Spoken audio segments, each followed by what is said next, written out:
Talk golden to me. It's my dream to have a golden beard. Younger but looks older. I'll even try a squat. Here we go. Talk golden to me. The six of clubs. The golden.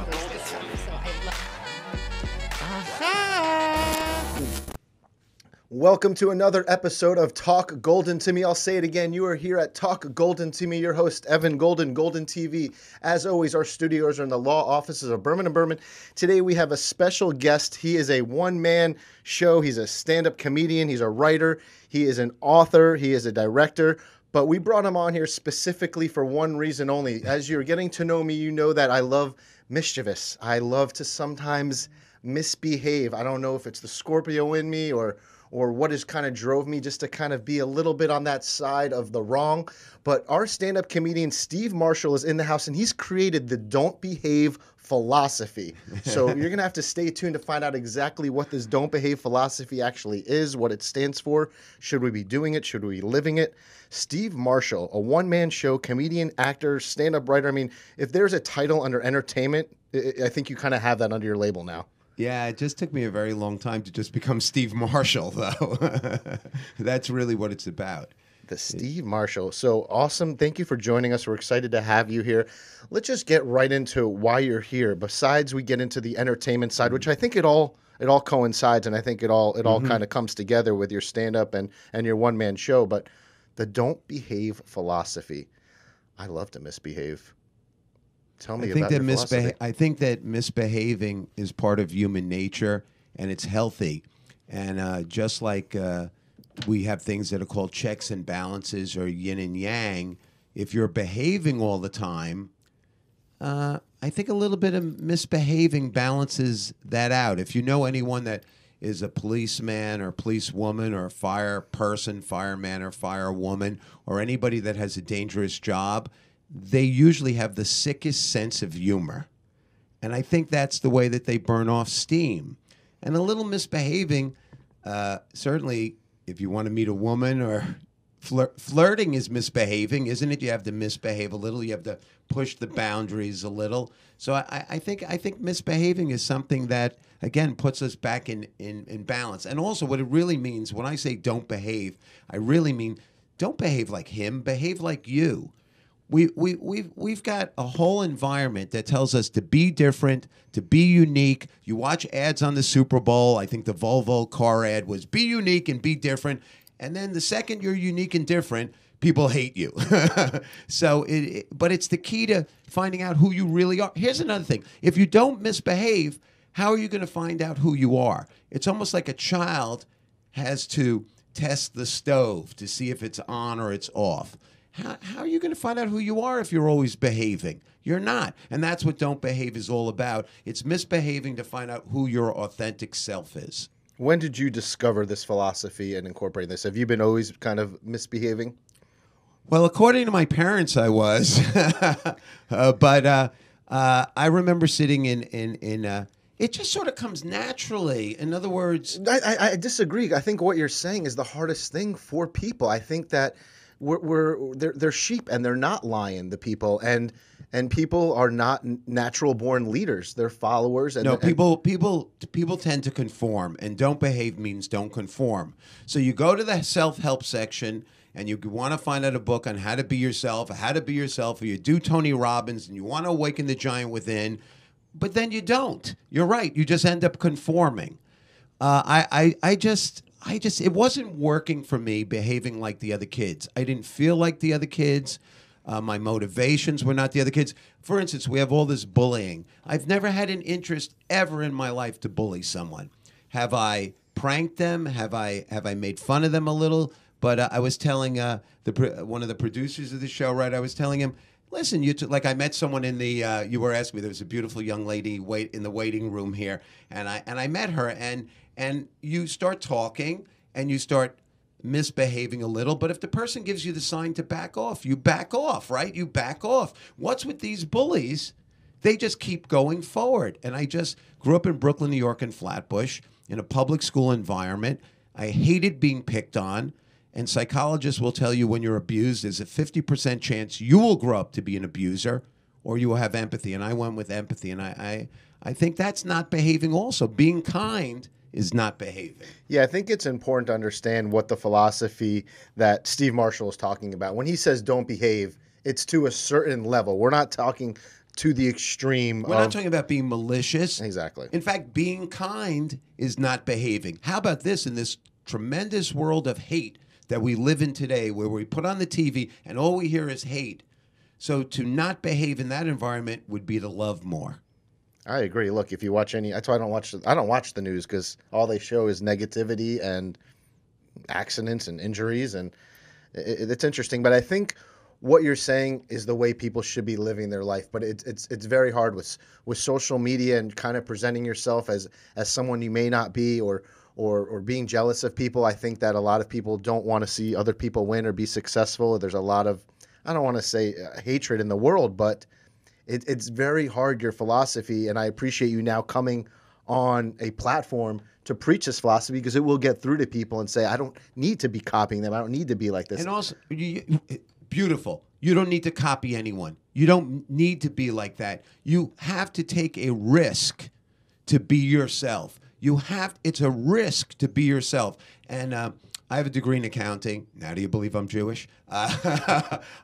And when you would take a class, you would learn that the greater the risk, the greater the payoff, right? We're talking economically. But the same thing in your life as a human being. The greater the risk you take to be yourself, the greater the payoff of self-satisfaction. I may not make everybody happy, and believe me, I do want everyone to like me, and it's a recipe for disaster. But at the end of the day, when I go to sleep, I can go to sleep because I know I was myself. This is the most important thing in life, is to be different. We are being told now you're supposed to fit into a box, and everybody's supposed to be this way, and everybody's supposed to be politically correct and use the proper nomenclature. And that's bullshit. That's bullshit. If you come to my show, I tell ethnic jokes. I talk about sex. So did Lenny Bruce. So did Richard Pryor. It's a way of breaking the ice about topics that people... my friend said to me, you are so uninhibited, and it relaxed me. All these rules are just making us uptight, and we're so uptight, and we're so afraid to say anything. I mean, we've got, I don't care who you voted for, but there's some things that are being said that are just wrong. They're just out and out wrong, and so many people in Congress and the Senate are afraid to say anything, because the truth is they just don't want to lose their jobs. When are we going to, we're talking about how great the economy is. When are we going to figure into the economy the human factor? All right? What if Nazi Germany had the greatest economy? So that means we should continue because the economy is great? When does the human factor and our kindness to one another come? I don't care who you voted in. It's not all about how much money you make. Or if you're making a ton of money and your children are going to a private school and they're being bullied every day and they're being made fun of because their nose is too big or because they don't have the right sneakers, when are we going to stop monetizing everything and take a look at the human factor? And I know this from so many. I wore a yarmulke to school, okay? They called it a beanie. It's not a beanie. Why don't I attach a propeller and fly over to synagogue, you know? I threw like a girl. I used to throw like this, so they used to call me faggot. They used to call me, that's what they used to call me, because I threw like a girl. They said, Marshall, you throw like a girl. I said, I know I do. My mother taught me, which was true, because my father didn't pay attention to me. A lot of the fathers in those days just worked. They didn't say I love you. I don't even know if my father knew my name. So how are you taking then? Because look, what I love about stand-up comedy is that it's the opportunity, the platform where you do not have to be politically correct. And now you have to be politically correct in stand-up comedy. That's ridiculous that you have to almost be fearful of what you're saying or your set or your team. People are getting attacked. You see what's going on here. That it's not just more, hecklers. You're getting people that are actually trying to, commit violence to comedians on stage and destroy your life. And destroy your life. Do you understand that? It's got to be hard to be a comedian It's now. brutal. If you go to a movie and you don't like it, all right, walk out. You don't like it. But you don't try and destroy somebody's life. We have a Yelp society now. All right, how really a restaurant is that bad? You have to write something about it. We have a society that enjoys tearing people down and destroying people. And You know what I like to say? Because people always say to me, well, you must have a hard time doing your act now. First of all, I'm not doing an act. It's what I really believe. All right. I grew up with my cousin Howard telling ethnic jokes and sex jokes, and I never hated anyone. My father never, ever said a negative word about a black person, a Puerto Rican person, a gay person. But we made jokes. No, I say this. As long as people in this country keep hating, I'll have a show. Because my show is all about people that hate and to convince them to stop hating. And I am as politically incorrect as I have ever been. Yeah, so if you come to my show, you're going to be hearing sex jokes, you're going to be hearing ethnic jokes, but there's humanity at the end of my joke. I think some comedians just do the jokes to be shocking, where if you really follow my train of thought, you'll see I'm getting something off my chest. And I'm showing people that I want more jokes, less hate. I'm Jewish. I'm an ethnic person. What hurts ethnic people are guns and violence and separating children from their parents. Peace, okay? love, and happiness, baby. Yeah, Let's I'm all spread it. about, so more jokes and less hate. There it is. Steve Marshall comedy. He is preaching. He might have some politician maybe in his blood right or in his career. I've been asked a couple of times, and it's really not what I'm about. But if enough people supported me, I would run because vote Steve Marshall. Because I think whether I won or not is not the point, but I think somebody needs to say more love, less hate. Somebody needs to say no women should ever be a victim of violence from a man. No man should ever have a reason to put his hands on a woman. And I said that recently to somebody, and they joked. This was off stage, and they said, well, sometimes there's a reason. There is never a reason. First of all, I don't believe in violence against men either. Listen, okay. You're preaching to the choir. Listen, everyone knows that been watching and following me that I'm a lover, not a fighter, sir. Yeah, yeah. And at the end of the day, people are going, they're listening to this going, how is this guy funny with all this? That's what we want to know is how is he incorporating the don't behave philosophy and his whole kind of let's laugh and not fight and not make war into his stand-up routine. You're going to have to find out because he is right now on a national tour performing his show. It's a one-man show. We're talking sex. We're talking politics, drugs, and everything else. You're gonna have to see it. So you could actually. Yeah. By the way, let's be careful with the drugs part, only because I am not a big. I don't really use drugs. I mean, I'm very Jewish. I mean, I think I once had a girl snort Benadryl off my penis. That's a nice one. That's a different one. I don't know what the language requirement is on the show too. We'll be putting the explicit mark on this, so we're fine. Yeah. But you will be hearing a lot of congestion medicine right off the penis. Wow. Wow. Yeah. Well, I've got bad sinuses. What Jewish guy doesn't have bad sinuses? They all do. In the sun, I like how you you put if I'm Jewish, I don't do drugs. I like how you put both of those things together. I don't. I think that's a lot of what art is. Art is taking things. I don't mean to be too highbrow, but art. There was a philosopher. I think his name is Hegel, Hegel. And he believed that you take things that are diametrically opposed and you collide them. And that's what I try and do. I try and take this beautiful message of love versus hate and then collide it against me talking about oral sex, ethnic jokes, making the Chinese voice in the Chinese restaurant. And I think when you collide things that seem to be opposite, there's a synergy that happens and you go, wait a second. I mean, come on, man. I mean, It's just making you more aware of what is really offensive. I always tell people the easiest way to offend somebody is not to talk about sex, not to curse. The easiest way to offend somebody is just be happy. When you're happy, you know what people are saying behind your back? Why is he so fucking happy? Well, why can't people embrace the happiness and be happy for you that you're happy and then try to follow your path and your kind of your energy and mental I think because effort to happiness. I think for lack of a better word and a trite word, we are brainwashed. And something I always say is you only know what you know.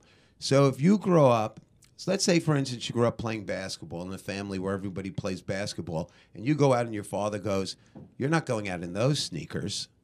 How could you wear those sneakers?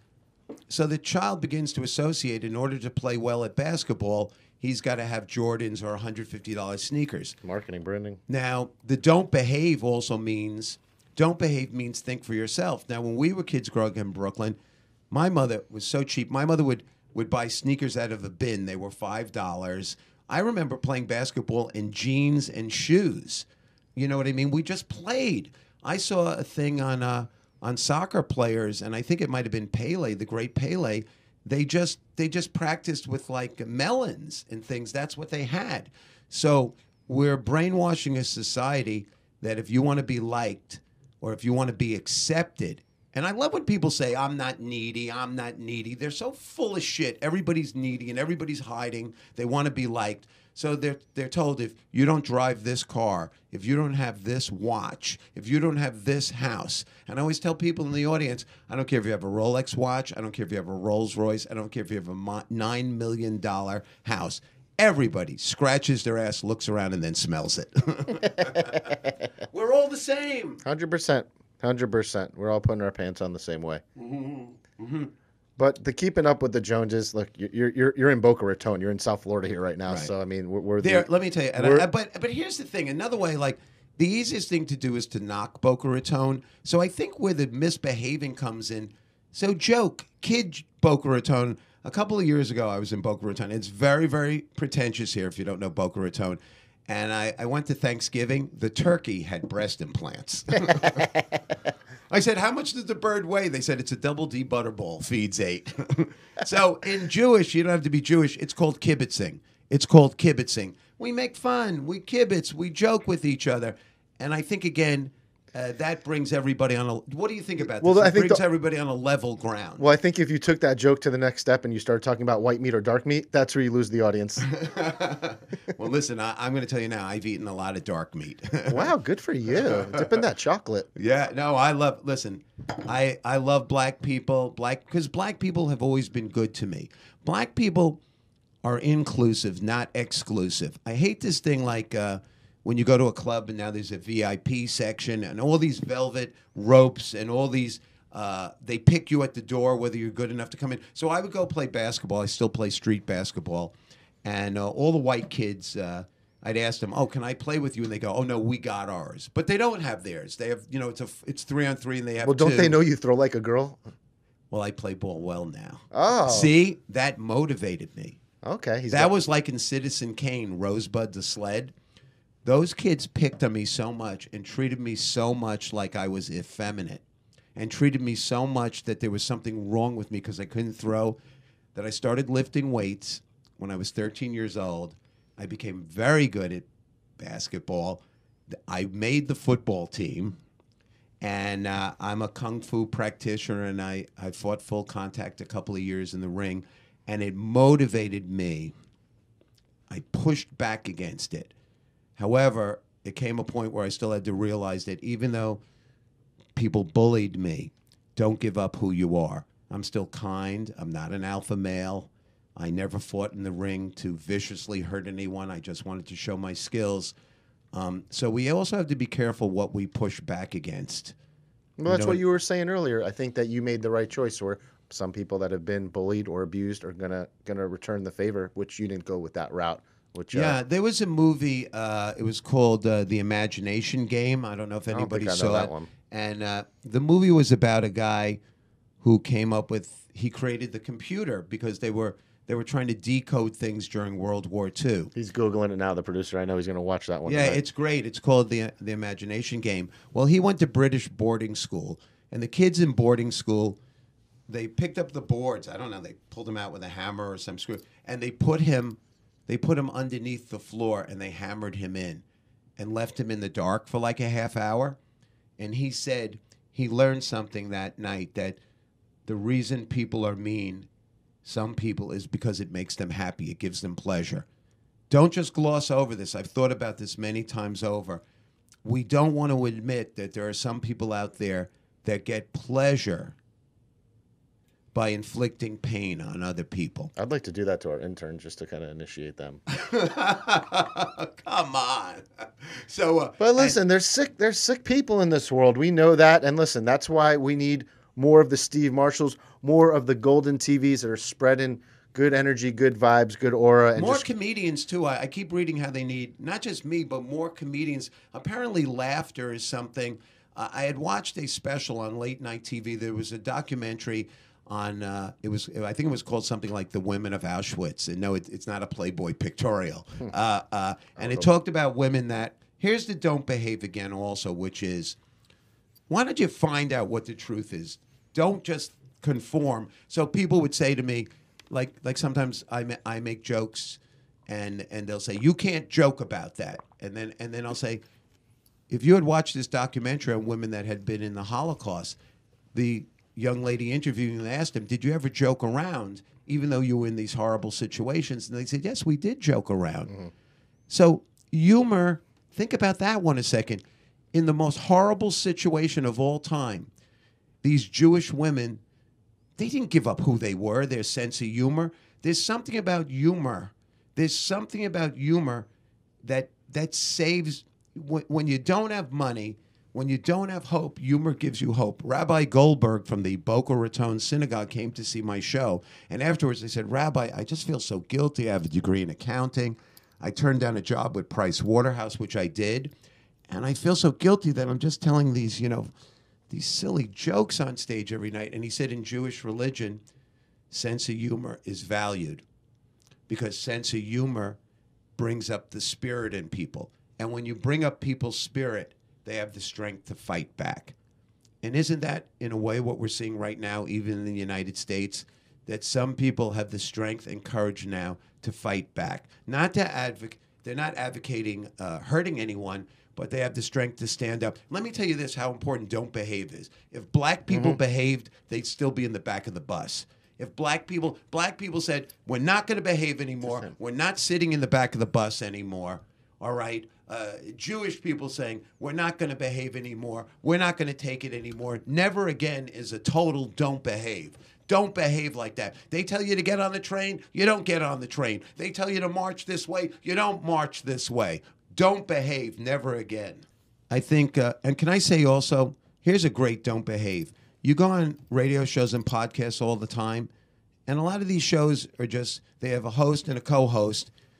Even though I'm the guest or somebody else is the guest, all the co-host wants to do is the host wants to make jokes. The co-host just laughs like a hyena at everything they say, and the guest never gets to say anything sincere. Well, that's another don't behave. If you're a comedian, Lenny Bruce, Richard Pryor, they talked about serious things. You don't have to be telling a joke all the time.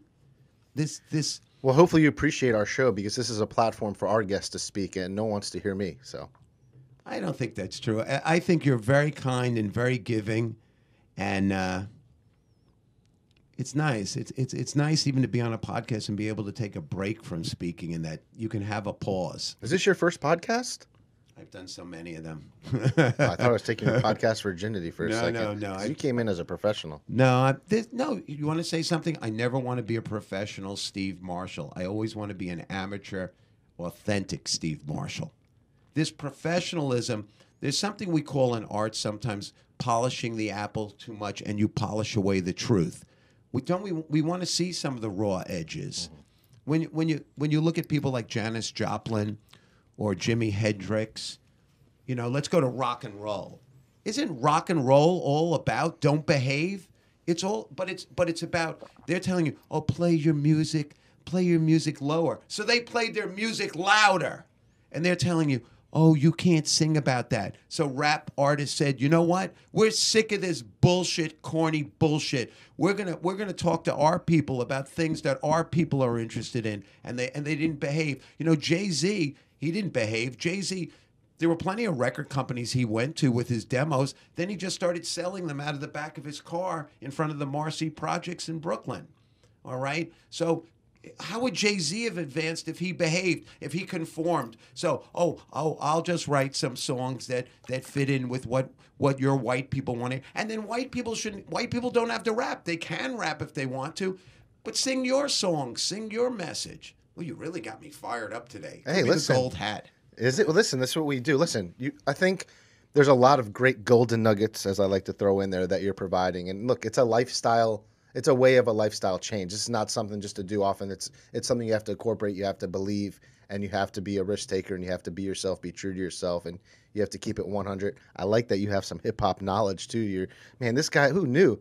I'm not a player. I just crush a lot. I'm learning. Man, we have a basketball court outside the studio, so we might have to shoot. We'll go shoot around. I want to see what type of skills you got. Yeah, when I got broke, I got divorced. I came back from working the LA Improv. my ex-wife and I it was an amicable divorce and everything. And she went on to a great life. She had kids. Now you're only banging black women. I am definitely inclusive to all ethnic groups. They are. Look, if you spend time, I use sex because if I didn't use sex, people wouldn't listen, you know. But I think if you spend time with people from different cultures, including Jewish people, you would find out that we're wonderful people. What's the best thing you love about sex?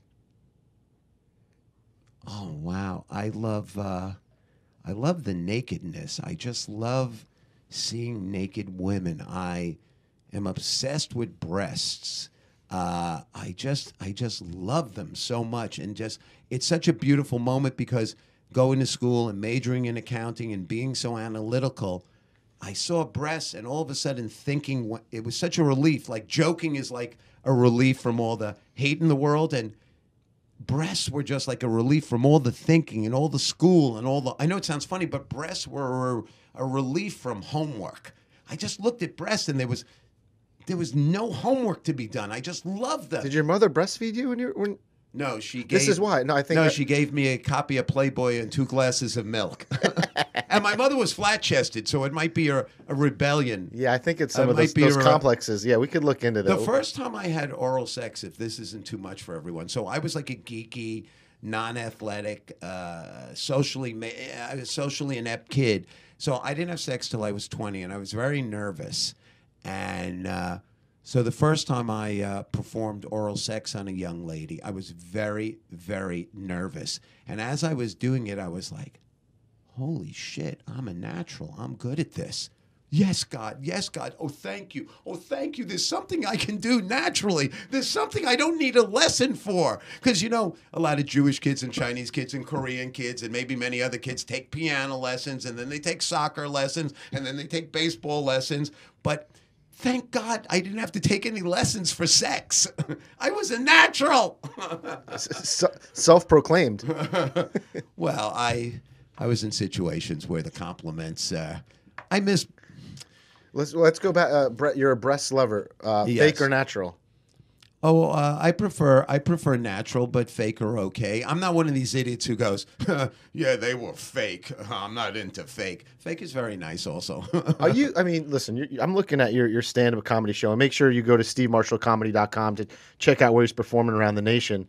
What I'm getting at is you're getting laid pretty much after every one of these shows, right? No. Well, I have a girlfriend, so she's really blocked my dating life. Let me tell you something. If you're interested... Is she on tour with you?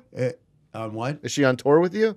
She comes, yes. She does? Well, you know what? I think it's very important, when you're on the road, whether you're a rock and singer or rock and roll, whatever, an artist or a comedian, I try and keep her in the loop as much as possible because it's very difficult to date somebody when you're dating somebody that's on the road a lot. A long-term relationship's a tough one. Yeah, well, actually, yeah. I think absence makes a heart grow fonder. I think it could be the best thing. No, I tell you, I actually enjoy a couple. She'll get pissed when so, she ladies, hears this. we're not putting him on The Bachelor. Steve Marshall is a taken man now. I'm a taken man, but it's always a nice compliment. Putting a ring on this finger? Gonna get remarried? I have nothing against. She's not gonna listen to this. Don't worry. She'll listen to this. She will definitely listen to this. You know what? I would get married. I've been asked that several times this week. Yeah, I would get married again. Why not? I mean, if you're lucky enough to find, look, what are you going to do? Listen, this is the way life works. You're with somebody, and then you're thinking, I could be sleeping with more women. Then you're single, and you're sleeping with women, and you're going, I just wish I had somebody to come home to, and somebody. Don't we all just want somebody who gets us? I mean, even let's talk about your listeners to this podcast. I'm sure there's like 90% of people love the podcast, and then every once in a while you get a knucklehead. Well, listen, I think... Don't you just want somebody who gets you? Yeah, but you know what? If you're going to hear from it, it's usually going to be a negative. And most people that are commenting, you talk about those Yelp reviews earlier, it's usually a negative thing, and that's kind of what it comes to. But what I'm getting at is... Embrace the haters. You want attention, as I do. And you want your listeners. I want to give my guests the attention they deserve. You're amazing, man. And I know you mean it, and you've proven that. I'm just trying to relate that to dating someone, which is You just wanted to not talk about all the. No, I'm just kidding. You could ask me about. Listen. I've been a very lucky. I had vanilla sex probably from the time I was 20 till I was 30, and it was just very simple missionary style, a little bit of oral here, a little bit of oral Tell me there. his moves. And then what happened? You learned that there's other. I got divorced, and I met a very young lady, and all of a sudden things were changing in the United States, and it became a trend. Just Everyone like started eating ass, so you had to jump on that train. I trust me. I'm not against that, but that's not my thing. But a lot of women started wanting to be with other women, and bisexuality became for you, Stevie, became bringing in an extra woman. I didn't see where you're getting at with that. yeah. So she did. So initially, and she wanted an extra man, and she was like, and I was like, I can't do this. I thought we were in love because that's where my head was at. And then we brought in an extra woman or an extra guy, and it was a lot of fun. And sometimes people challenge me, why do you need somebody extra? You don't need somebody extra, but if you were getting a massage, wouldn't you want 4 hands instead of 2 hands? There's so many different things you could do. And so many more holes to play with. There are so many permutations of this. So Steve Marshall, man, you I like it, man. You definitely do not behave. I'm telling you. Shoot, we're finding out now. I always tell people, take an educated and safe risk to experiment. And also don't do anything if your partner's not into it, don't do it then. You know what I mean? Don't force anyone to do anything they don't want to do. Well, you've been to my show. Did I tell the anal bead story when you were there? Remind me about that, because I saw on Amazon we were going to look for some, but go ahead, tell me. So many years ago, I had a roommate in college who was in the Navy. And this is, again, the don't behave. It just means look for the truth. Stop saying things. You're not gay if you have anal play. Do you know what I mean? It doesn't make you gay. So Steve Marshall, I think, is going to say you're not gay if a man puts his penis in your butt. Can you say that? I'm not going to go that far. I can't. Listen, I'm heterosexual. I live in Greenwich Village in a gay neighborhood. It's the best neighborhood because when you live in a neighborhood that accepts gay people, they're going to accept everyone. When you live in a neighborhood that accepts black people, they're going to accept everyone. But going back to these anal beads, my friend was in the Navy. And these Navy guys are wild. Talk about guys that don't behave. They are so much fun. And they would go to prostitutes and have these beads put up their ass. Sometimes they would take a kerchief and knot it into knots, and they put it up your butt, and it stimulates the prostate. So when you're about to orgasm, you pull it out simultaneously, and you get a better orgasm. And the reason I like telling this is not for shock value like some other comedians, is because all those homophobic people listening to this podcast, all those homophobic people in the audience, I am totally heterosexual, and I am telling you that one of your Navy men, probably many of your Navy heterosexual men, did this. We've got to break down these false accusations of people. It does. He liked it, so this young lady did it to me, and they wouldn't come out of my butt. And how you never had the orgasm, or they just stayed up there? I couldn't have the orgasm because it was so. They wouldn't come out. Apparently, I'm a clamper. And instead of them coming out 1, 2, 3, 4, 5, it looked like she was trying to start a lawnmower. It was like 1 break, 2 break. How many beads did you have up there? I had 5. Oh my! And they were huge. So I go like this, or I go very gently. I go, honey, can I see the box? Because you don't want to say like, hey, what the fuck did you put up me? Because then she won't help you get him out. So, honey, can I see the box? I look at the box. I swear to God, I see one word and my eyes go like this. I see large. I go, why the hell did you get large? She goes, I swear, she goes like this. She goes like, they didn't look big to me when I bought them. Like she was literally looking at them going, nah, he could take these. So they wouldn't come out. And ever since then, this is the sound it makes when Steve Marshall farts. I went to the bathroom. I had 3 hanging out. I'll let you tell the jokes, by the way. No, you know what? Everybody's funny. This is the thing. Another thing, we're brainwashing people into thinking because you have the title comedian, you're funny. So I'll be honest, there are probably some people listening to this going, I don't think he's funny. Believe me, my parents didn't think I'm funny. Humor is something. Humor is a way really of making friends. And when I can come on this show and talk about the anal beads, I'm not really talking about the anal beads. I'm going, I really like Evan. I really like our producer. What's your name again? Noam. I really like Noam because here I am talking about anal beads and they're smiling. And they're not just smiling.